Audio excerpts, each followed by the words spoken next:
Hi, I'm Sandra. Hi, I'm Triffany, and we're friends.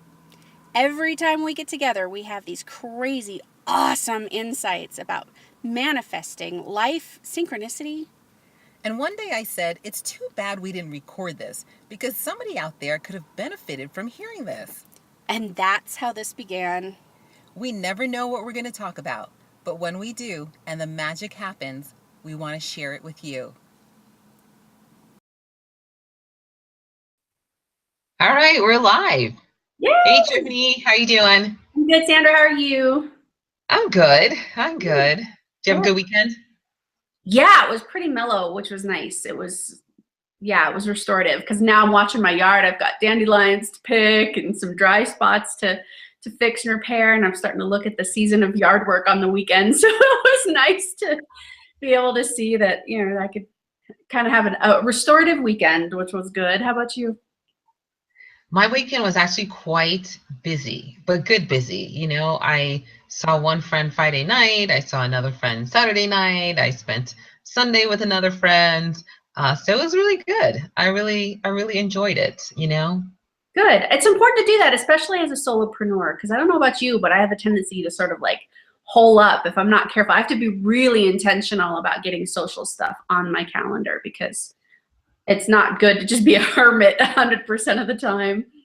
And So, that's kind of how I was feeling. I was feeling like, when just staying at home and not talking to anybody became like a really something I was looking forward to. I oh, was like, I got a problem. it's true. Yeah, well, the upside is, less drama, you know what to expect, you like yourself, that's the upside. The downside is you forget how to talk to people. You forget there's anything going on in the world. That's the downside. Yeah. Well, actually, I think I'm kind of a different type of solopreneur because my solopreneurship has been about constantly talking to people. So Mhm. I kind of felt like being a hermit was my break from talking to people. And so it was good in the one hand that it was rejuvenative, but it was not so good because I wasn't connecting with people on a social level. I was always connecting with people on a professional level. Yeah. So that's for me why the hermit thing has to be balanced. I still have to keep a certain amount of hermit life, Yes. but certainly not make it 100% as it was the direction that it was going in. I totally get that. I was just explaining that to my cousin this morning. We had a phone call. He lives out in San Francisco. And I was saying, I talk to people all day long, but it's for them, right? Like I'm in a special space. I'm holding an energetic place. It is specifically for them to be able to receive what they need to receive in the moment. And I I was going to say want, desire, feel like, but no, I actually need something that comes back so that there's that reciprocity in the cycle. And that's not to say that I don't get when I give either, right? Like but it's different. It's a Hmm. whole different energy. And it's really important to understand where you're at.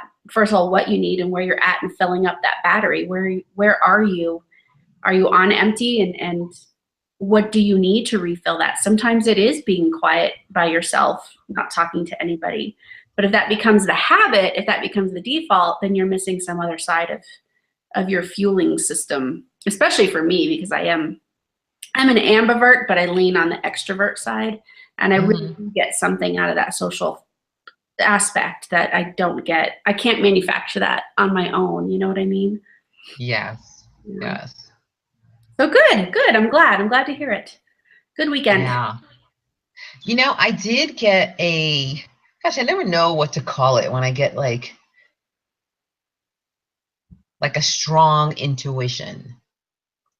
And I actually had a strong intuition to do a muscle testing video. Hey, good thinking. Well, there are muscle testing videos out there, and I've referred people, to that so that they already know how to self muscle test when I work with them. But it might have been what we were talking about last week, that the true difference comes in the details. And when something works for one person or a group of people and it doesn't work for you, it's always because there's some key detail that seems unimportant, that is not being addressed. And I've seen that in a lot of different areas where it just seems like people are successful using one marketing technique or something like that. You know, because you see the trends in marketing. People are like, oh, you got to go on Facebook. You got to do Facebook ads. You got to do Google ads. You got to do, and you see people who are just being really successful at it, and then other people who are not. And it's kind of like, okay, well, what's the difference here? Because at a glance, it doesn't seem like these two groups are doing anything different. Right. But you've got to dig down and see what the details are. And whenever I've had to teach somebody anything, you know, whether it's stress management, with stress management, it really is about the details. I mean, there's so many different, you know, in terms of the diaphragmatic breathing or the progressive muscle relaxation, there are a lot of little details that if they get tweaked just right for that person, make a huge difference all of a sudden in their ability to benefit from it. And so I just started thinking, I was like, well, I'm not gonna talk about so much focus on here are the different ways to muscle test, because there are other videos that do that. I'm thinking more about talking more about the details of muscle testing, so that people who are having a hard time doing self muscle testing can be more successful at it. So that I haven't gone around to doing it yet. I plan to. I just feel like, I don't know about you, is it just me, but I feel like there's hardly any time anymore. Like I'm trying to get as much done as I used to, but I can't seem to. Maybe I'm in a weird energetic space and I need to step out. But I feel like, you know, I mean, I have somebody, you know, right after, you know, this show, and then I got to go pick up the kids from school, and I'm just like, I had a list of things I intended to accomplish today, and I think I got one done. How's that possible? Right. I have times, I have dips in my time like that where I get what you're saying. It just could be a part of your energetic cycle or something. I think there is a time when we start getting nudged to, I don't know if it's work with more presence, work more slowly. Because it's not even a conscious thing. Like you said, you're still working. It's just somehow it doesn't all get done, right? Like, but I feel like that's just a natural part of the cycle, because I do that. I'm not in one of those right now, but I get what you're saying. And I'll give you a term for when you receive that intuition. I call it an intuitive hit. I'll say that I got an intuitive hit to do this or that, and that's give you a term for that. Yeah. Yeah. I want to talk about what you're talking about in the details, though, because I think this answers a big question that people have about why does Course in Miracles work for some people and not for others? Why does a law of attraction work for some people, not others?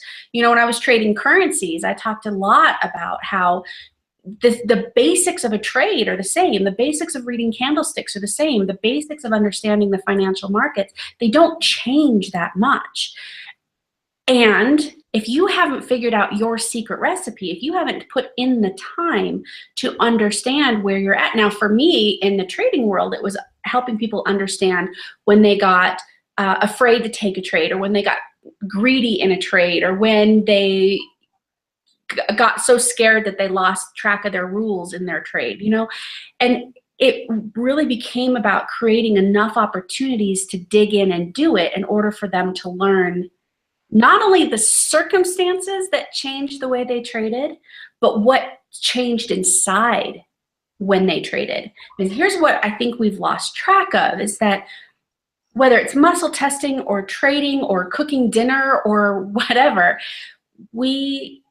everything comes with this opportunity to learn something about ourselves. It's not about cooking a new recipe. It's not about learning to muscle test. It's about this tuning in process and saying, okay, if it's cooking, how does my stove work? How does it work in the summertime versus the wintertime? How does it work versus the gas one that I used to use? How does it work at high altitude? How does it work when I'm tired and I'm not watching and stirring the pot the entire time? Like it's about finding all of these little things that are different and the physical thing, but there's also that answering that question about where am I in this? How present am I to the process? What's different in my taste buds? If you know, everything tastes different when you're when you have a cold, or when your hormonal cycle is different, and that's true for men or women, things change for us, and we stop asking the question about what's different in me, what's the same in me, how do I tune into this?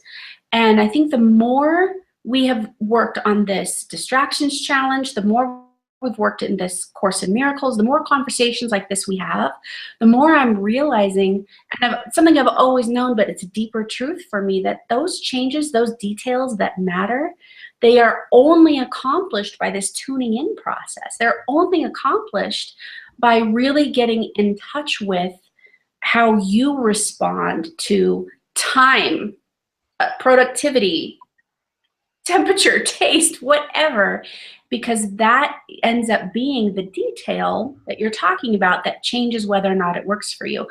Notice this in my marketing. You know, I took this on as a marketing challenge. I'm not doing anything ostensibly different. You're looking at my business, it doesn't look that different than the first time that I said, I'm going to create a digital funnel and I'm going to take out a Twitter ad and it doesn't look that different, but the results are profoundly different because I'm different. My energy is different around marketing. My energy is different about my business. I'm not feeling like I'm running out of time. I don't feel that frazzled thing right now. I might tomorrow, but right now I don't, right?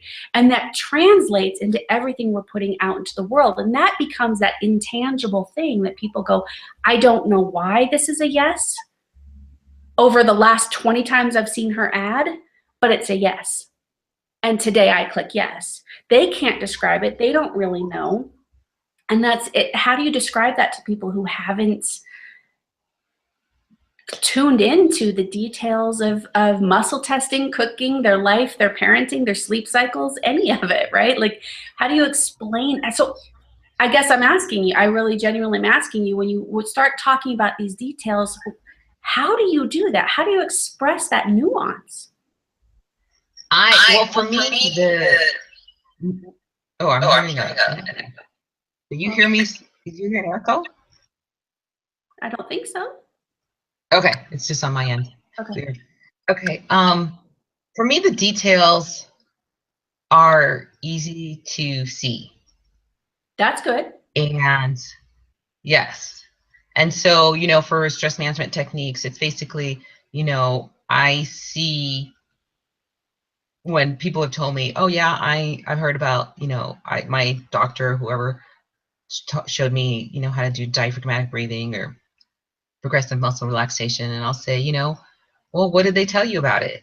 And they talked about the main points, but it's the littler points that make the difference, and that was missing for them. Mm-hmm. So for me, it's about clearly explaining all of the points to doing something, and realizing that the little points that may seem insignificant are the significant parts of it, because the bigger points anybody can do, right?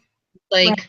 you know, with a Google ad, anybody can pay for a Google ad, but then, you know, if you can tell somebody the details about how you're, you know, how to write the title and how to write the subtitle and, you know, what kind of images to use, blah, blah, blah. I'm not an expert on the Google stuff, but for example, for progressive muscle relaxation, one of the biggest things that people don't get told about progressive muscle relaxation is that you don't need to squeeze your muscles very tight.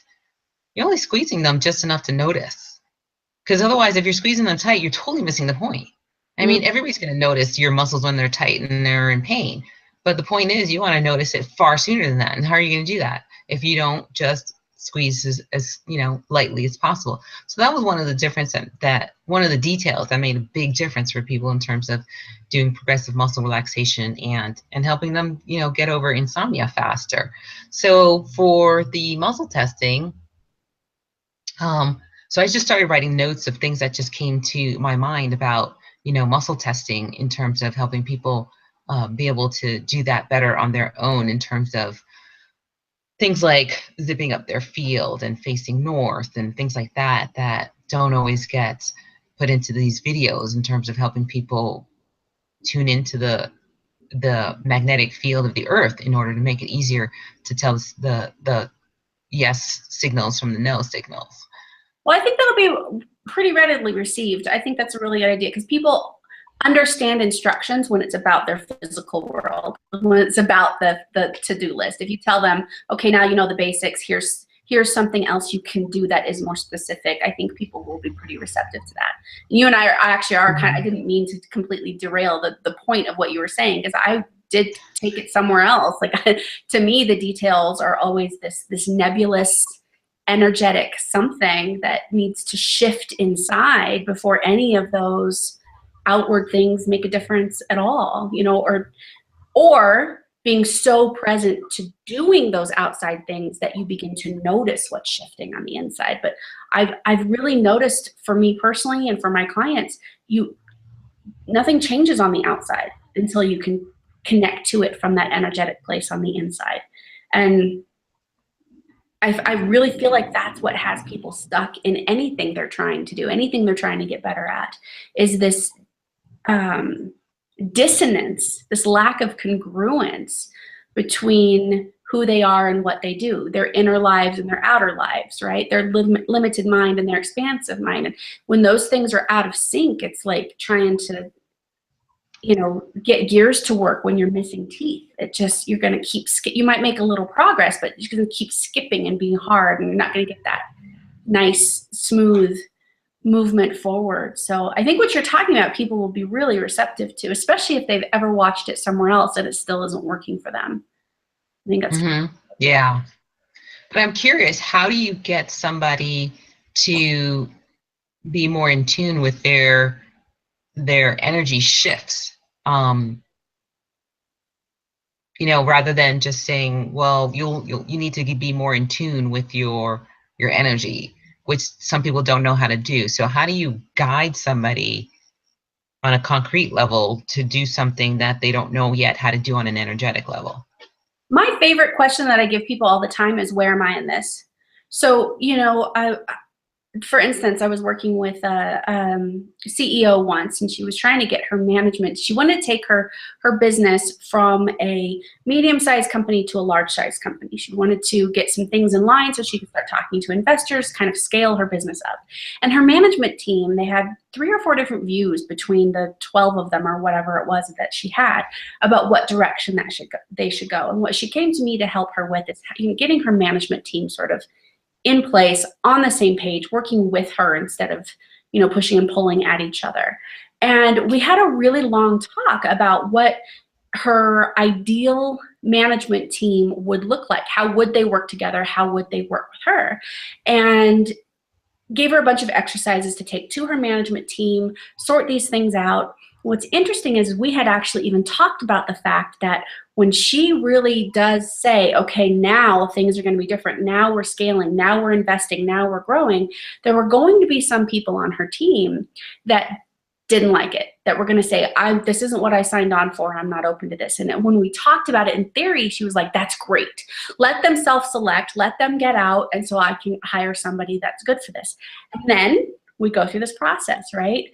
And they did exactly that. There were 2 managers that were just like, nope, not doing it. One of them quit entirely, and one of them just wasn't going to play, right? One of them just was not on board. And in the midst of that frustration that she was experiencing, I thought we were past this. I thought we'd gotten better. She'd forgotten that she'd actually asked for this. She'd forgotten that when times were calm, cool, and collected over here, she was okay with the hardship that was going to come. So the question is, where am I in this? And that can mean, what did I ask for? How is what I asked for being delivered? It can mean, what resources do I have within me to deal with this? It can mean, what do I already have at play with this person or this dynamic or this circumstance that actually works, that I can benefit from, right? But where am I in this? Where did my energy insert itself into this situation? And the moment you can answer that question, now you're starting to see how you're steering the ship. You're always steering the ship, but now you get to specifically see how. And that practice of just saying, where am I? Where did I come from? Where am I? Where am I going? It really brings you into the fact that this is perfect. It may be uncomfortable. You may have wished that, you know, everybody would have gotten on board and just said, okay, you bet, we're all scaling this business. But what happened then is every day she'd go to work and she'd start saying, where am I in this? I have asked for this. These are my limitations. These are my requirements. Eventually that second manager actually took a demotion for a little while before quitting. But in that space, she could hire people that now were on with the new agreement. They were fresh energy. It was something, they had done this for another business before. It ended up being a really perfect situation because she didn't get so caught up in the circumstance of people disconnecting from her. What looked like obstinance and an obstacle then became this opportunity because she could see where she showed up. She could see how she presented herself. And for her, it was a daily, and there were some days when it was hourly because the guy that stayed was not her ally, right? It was not her friend. So that's how and we forget. I've had clients too who go, oh, that's right, I forgot to ask that question. I forgot to tune into where I am. And what's amazing is even understanding that at the most basic level. I asked for this. I said I want to change. I said I was prepared for the hard work. Even at the most basic level of that, before you're really tuned into energy at all, the shift that begins to happen is you no longer feel like a victim to your circumstance. So at its most basic level, it looks like personal responsibility, right? But with that practice, with that repetition of that exercise, you begin to say, on day one, when I asked, where am I in this? And I went, oh, this is gonna be a hard day. I know I asked for something painful and how here it is. On day 10 of that, it becomes, all right, whatever it's gonna be, it's going to be because I know I'm in charge. I haven't given away my power to my circumstance. And then with the reflection of an objective observer, you get to see your success. That's when I get to say, see, you're tuning in. You're tuning into your energy. That's how it feels when you're tuning into the truth and not the play, not the stage play that's going on in front of you. And now there's a body of proof that says I can tune in. And when I tune in, I'm more successful. And now there's inherent and intrinsic motivation to keep practicing that energetic, not only the shifting, but being present to the shifting. Does that make sense? Mm-hmm. Yeah, yeah. How do you do it? Because you do a lot of that same work for your clients. Yeah, what we do together is slightly different. It's more, they are using their intuition, their natural intuition to start paying attention to some of the self-talk that comes up. And the more they start paying attention, the more they become aware of some really surprising limiting beliefs. Yes. Oh, they are always a surprise. Then, right. And so then together we use the processes to, reprogram those subconscious beliefs, and those are no longer there. So really it's just a matter of them listening to their thoughts, the 60,000 thoughts that go through our heads a day. Yeah, that's a good one too. And then the other one, as we've talked about before, is getting in tune with the body. Because sometimes we can't police the thoughts. We're too tired. We're too out of tune. We're not paying attention. I forgot to ask, where am I in this? But if, that anger is showing up in the shoulders, or the doubt is showing up in the throat or whatever, then you can at least tune into where the energy is and what that message is. And that helps too. Yeah, no, I totally love that. And I did that yesterday. And I don't think I did it as soon as I probably should have, which is why I'm just in a very low energy today, as if I hadn't had any sleep.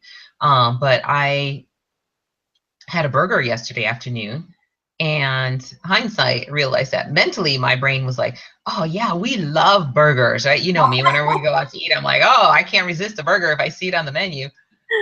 So I had a burger, but my body wasn't going, oh yay, a burger. And halfway through eating the burger, actually after like the first or second bite, I realized this burger doesn't even really taste that great. I mean, it just tastes like, eh. And that was not my memory of my experience of burgers. Like, I love burgers. But this burger was just kind of And then by the time I was like halfway through the burger, want to eat any more of it, you know, which is also unusual. I'm part of the clean plate club, you know, so but like I say about 2/3 of the way in, like my body is very clear. We are done putting this meat into this body, and we're done. And I say I probably should have listened to my body sooner, because yeah, you know, I didn't really feel so hot in the middle of the night, and I feel really low energy today. Huh. Like not tired energy. I don't feel tired. Just low. I just feel slow. Yeah. And kind of what we were talking about before about, you know, the food industry, you know, and how it just kind of like numbs you out. Yeah. And after just eating so cleanly for so long, I think I've just become more sensitive to, you know, God, that meat really just made me a little bit more low key, a little bit more, you know, like drugged. Yeah.